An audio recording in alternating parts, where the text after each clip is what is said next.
Before you can cook with ironware, it has to be seasoned, and the seasoning does several different things. First of all, it keeps your ironware from rusting. It also creates a non-stick surface, so that makes it much easier to clean after you're done cooking. And it also separates your food from the metal, so you don't get a metallic taste in your food when it's done. So the idea of seasoning is to get multiple layers of carbonized oil on the metal. The real questions are, what oil do we use, and how do we get it carbonized? So, the first question, what oil? You're going to get a whole lot of different answers about what kind of oil to use. And most oils are going to work just fine, some better than others.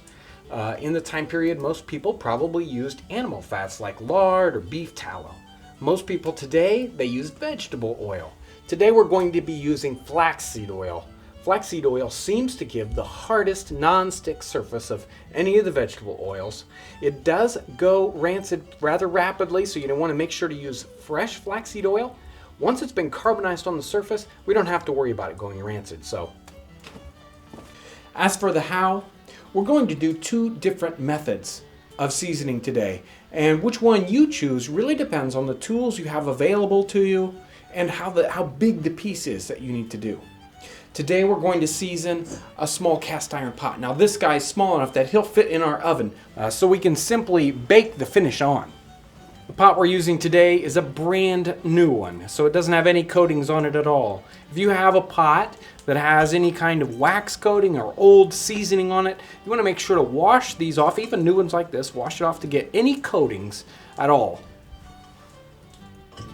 Make sure you get any soap residues washed off completely. And then as soon as it's out of the water, you want to warm it up and dry off the pot to make sure it doesn't rust.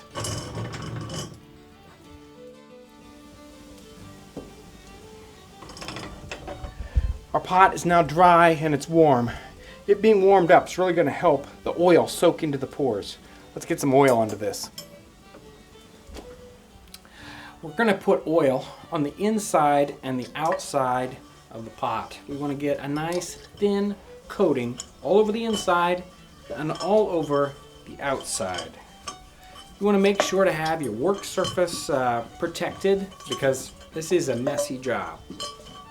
Once we've got the oil completely covering this pot on every surface, then we can take a rag and we can wipe it off, making sure that we don't have any excess oil. We don't want it to pool up and get thick any place. We want to have just one thin layer.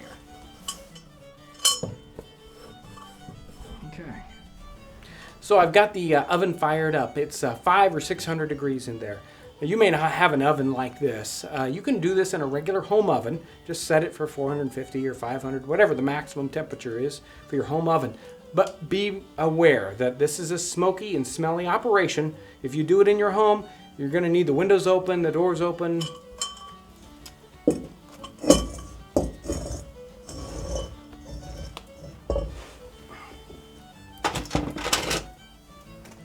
While that's baking, we're going to season another method. If your object is too large to bake, or if you want to do it outside on an open fire where the smoke won't harm your house, you can do the seasoning on an open fire. And what we're going to do is we're going to take one of these little folding frying pans and we're going to season this on an open flame. Our folding frying pans come pre-seasoned, but if you want them to work better, it's best to get another couple coatings of seasoning on the pan. I've got this pan heated up just like I heated up the other piece, and we're going to put oil on it.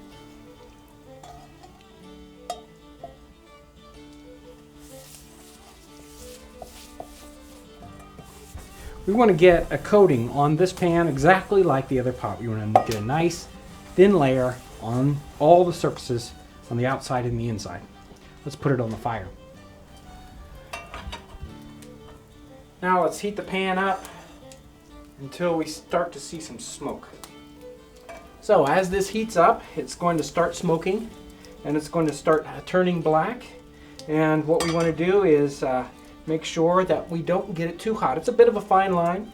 If you get it too hot, you'll actually burn the seasoning off. You don't want to do that.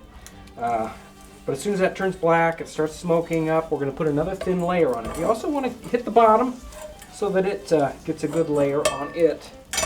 And then we just put it back on again for a minute or so. We want to have a lot of layers on this, at least a half a dozen. As you can see, for a job like this, a good pair of leather gloves, it's a must. Looks like the pan is done. I've got a good half a dozen coats of seasoning on this. It's a nice even black color on the inside. It hasn't gotten too hot, hasn't burned the seasoning off. So this pan is done. Now it's time to look to see how our pot is doing in the oven. This pot has just a single layer of seasoning on it, so we're going to need to do the same thing. We're going to need to use our cloth, put on more oil, nice thin coat, put it back in the oven. Seasoning. It's a simple but necessary task for your cookware. When you're taking care of this seasoning, you want to make sure that when you wash out these pots, you don't leave them soaking a long time. Don't use harsh detergents, or those will go into the coating and make your food taste like soap the next time you use it. And you want to make sure to store them so that they stay nice and dry.